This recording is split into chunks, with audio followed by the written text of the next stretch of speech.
Going into tonight's debate between Governor Tim Walz and J.D. Vance, I had the expectation, you had the expectation, and even Donald Trump really had the expectation that J.D. Vance was going to get crushed in this debate. And of course, that is exactly what happened. But what we couldn't predict, actually, maybe we should have been able to predict, is that Donald Trump would melt down on Truth Social as J.D. Vance was melting down on that debate stage. And that is exactly what happened. Donald Trump losing his mind on Truth Social, as he often does, so upset watching his running mate get crushed, get humiliated by Tim Walz during the debate. And he posted some insane things that I want to get into. But before we do, if I could quickly ask you to leave a like on this video. And if you enjoy our channel and our coverage of tonight's debate, if you'd hit that subscribe button, it goes a long way in supporting us. Now, first, let's get into this message that Donald Trump posted before the debate, a video that I thought was pretty strange, but you will see once we take a look at it.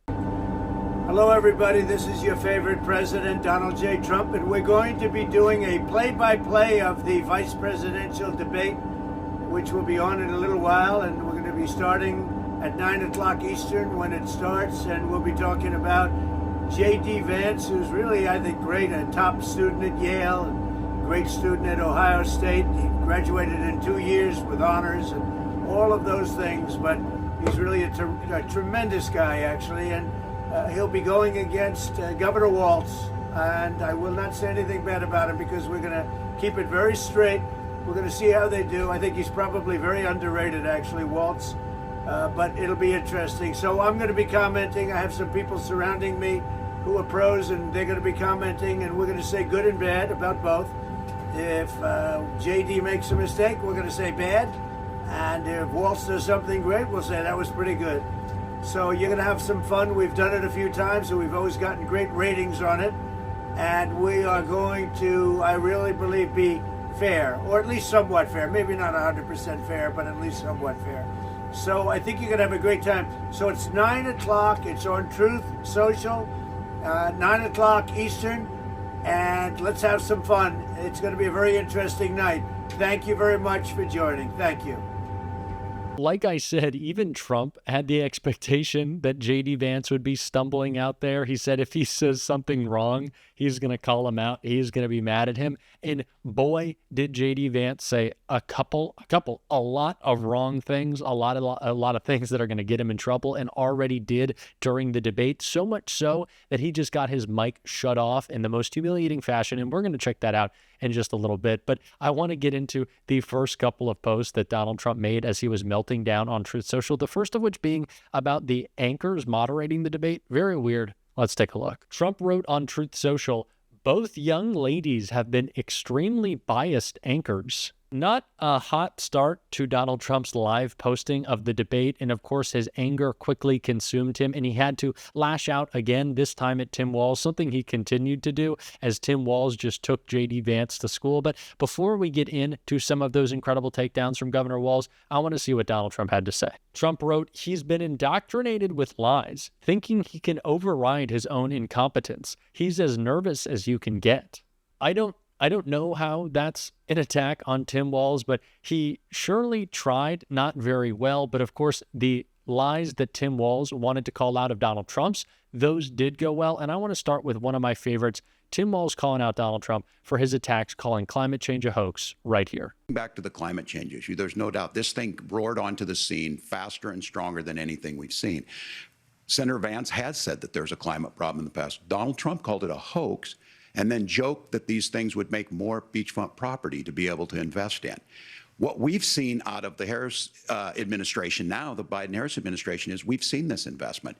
We've seen massive investments, the biggest in global history that we've seen in the Inflation Reduction Act, has created jobs all across the country. 2,000 in Jeffersonville, Ohio, taking the EV technology that we invented and making it here. 200,000 jobs across the country. The largest solar manufacturing plant in North America sits in Minnesota. But my farmers know climate change is real. They've seen 500-year droughts, 500-year floods back to back. Just an incredibly timely call out from Governor Walz there. And of course, J.D. Vance responded, pushing this idea that Donald Trump wants to perpetuate this conspiracy that climate change is a hoax, but I don't want to have to hear too much from JD Vance tonight. We only will check out the parts in which he is getting shut down, which, to be honest, was most of the debate. But Donald Trump was mad that JD Vance did get fact-checked, did get called out for calling climate change a hoax, and he responded on Truth Social by saying this. Trump wrote, Margaret Brennan just fact-checked JD incorrectly on quote-unquote climate change. When is she going to fact-check Tim Walz on all of his false statements? Another repeat with the fake news being unfair to the Republican candidate and trying to get the pathetic Democrat across the finish line. But it doesn't matter. The public sees it for what it is. Fake news. I just imagine Trump on the plane getting flashbacks to his debate with Kamala Harris, remembering him getting fact-checked by the moderators who were doing their job, having journalistic integrity to call out Donald Trump's lies. And of course, Kamala Harris shutting him down again and again, from his failures during his presidency to his current failures in attempts to attack our democracy and attack the bipartisan border deal, which he did and which he was called out for by Tim Walz in this clip right here. Kamala Harris was the Attorney General of the largest state and a border state in California. She's the only person in this race who prosecuted transnational gangs for human trafficking and drug interventions. But look, we all want to solve this. Most of us want to solve this, and that is the United States Congress. That's the Border Patrol agents. That's the Chamber of Commerce. That's most Americans out here. That's why we had the fairest and the toughest bill on immigration that this nation's seen. It was crafted by a conservative senator from Oklahoma, James Lankford. I know him. He's super conservative, but he's a man of principle, wants to get it done. Democrats and Republicans worked on this piece of legislation. The Border Patrol said, this is what we need in here. These are the experts. And the Chamber of Commerce and the Wall Street Journal said, pass this thing. Kamala Harris helped get there. 1,500 new border agents, detection for drugs, DOJ money to speed up these the adjudications on this, just what America wants. But as soon as I was getting ready to pass and actually tackle this, Donald Trump said no, told them to vote against it because it gives him a campaign issue. It gives him to, what would Donald Trump talk about if we actually did some of these things? And they need to be done by the legislature. You can't just do this through the executive branch. So look, we have the options to do this. Donald Trump had 4 years. He had 4 years to do this. And he promised you, America, how easy it would be. I'll build you a big, beautiful wall, and Mexico will pay for it. Less than 2% of that wall got built, and Mexico didn't pay a dime. But here we are again, 9 years after he came down that escalator, dehumanizing people and telling them what he was going to do. As far as the deportation plan, at one point, Senator Vance said it was so unworkable to be laughable. So that's where we're at. Pass the bill, she'll sign it. Governor, your time. Tim Walz speaking the absolute truth and laying out the really clear case that everything Donald Trump has done in his entire life and his entire political career has just been about serving himself in whatever political or monetary way he can in that exact moment. It's all he has ever cared about, pushing lies to get to whatever ends he wants. It is the only thing that consumes him all the time. It is me, Donald, Donald, Donald. And don't we want a lot less of that? Don't we wish we could just mute that? Well, we can. We can mute JD Vance, which is exactly what happened when he was pushing lies about immigration. I absolutely love this clip. Let's check it out. Governor, and just to clarify for our viewers, Springfield, Ohio does have a large number of Haitian migrants who have legal status, temporary protected status. Well, Margaret, but thank you, Senator. We have so much to get to. Margaret, I think it's important because we're going to turn out of the economy. Thank Margaret, you. The rules were that you guys weren't going to fact check, and since you're fact checking me, I think it's important to say what's actually going on. So there's an application called the CBP One app, where you can go on as an illegal migrant, apply for asylum or apply for parole, and be granted legal status at the wave of a Kamala Harris open border wand. That is not a person coming in, applying for a green card and waiting for 10 years. That is the facilitation of illegal immigration, Margaret, by our own leadership. Thank you, Senator, for describing the legal process. We have so much to get to, Senator. Those laws have been on the books since 1990.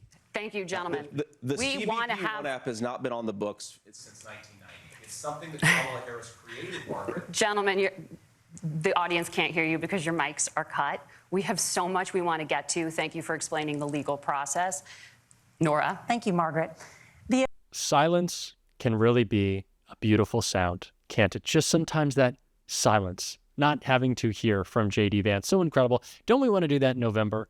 mute both him and his boss, just shut him off. But for the time being, we do have to, unfortunately, listen for the sole purpose of calling them out. And another thing of Donald Trump's I want to call out is this post he made, so enraged after J.D. Vance got cut off. He knows how badly he's losing, and I want to take a look. Trump wrote, Margaret Brennan just lied again about the illegal migrants let into our country by lying Kamala Harris. And then she cut off JD's mic to stop him from correcting her. Hate to break it to you, Donald. Actually, I'd love to break it to you. Responding to the truth, with a lie, which is what JD Vance wanted to do, is not correcting someone. That's just more lying.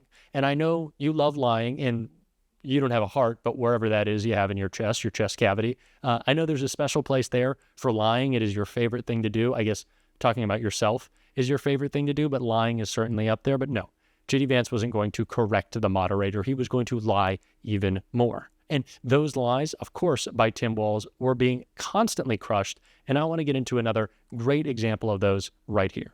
Economists can't be trusted. Science can't be trusted. National security folks can't be trusted.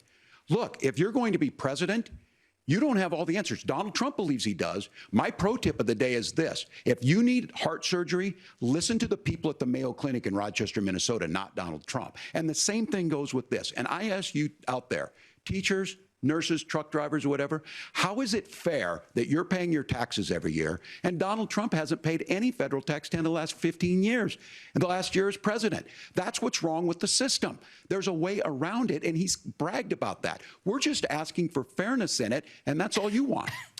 You have a minute. Governor, you say trust the experts. But those same experts for 40 years said that if we shipped our manufacturing base off to China, we'd get cheaper goods. They lied about that. They said if we shipped our industrial base off to other countries, to Mexico and elsewhere, it would make the middle class stronger. They were wrong about that. They were wrong about the idea that if we made America less self-reliant, less productive in our own nation, that it would somehow make us better off, and they were wrong about it. And for the first time in a generation, Donald Trump had the wisdom and the courage to say to that bipartisan consensus, we're not doing it anymore. Another absolutely perfect takedown from Governor Walz of J.D. Vance. And then what, J.D. Vance is pivoting then to attacking experts? Are we going to trust the guy in Donald Trump who says windmills cause cancer, the guy who told us to inject bleach in ourselves? This is the guy, climate change is a hoax, that we want to be listening to? No. I think we need to trust our experts, trust our science, and trust those who actually have our best interests in mind, like Kamala Harris, like Tim Walz, who have spent their entire lives serving us, not J.D. Vance and Donald Trump, who have spent their lives serving themselves. The choice both between the presidential candidates and, as we can see on this stage tonight, the vice presidential candidates couldn't be any clearer. We always talk about that ever so important word of contrast on this show, and we just got another example of it tonight. And we are going to continue to talk about that contrast every day until Election Day on this show, and we're going to continue to cover the debate tonight. And so if you want to catch up on all that, of course, you can hit that subscribe button, leave a like on this video, and if you stuck around to the end, drop a blue heart in the comments and let me know which of the moments from the debate so far has been your favorite. And until next time, which I hope is soon, I will see you soon.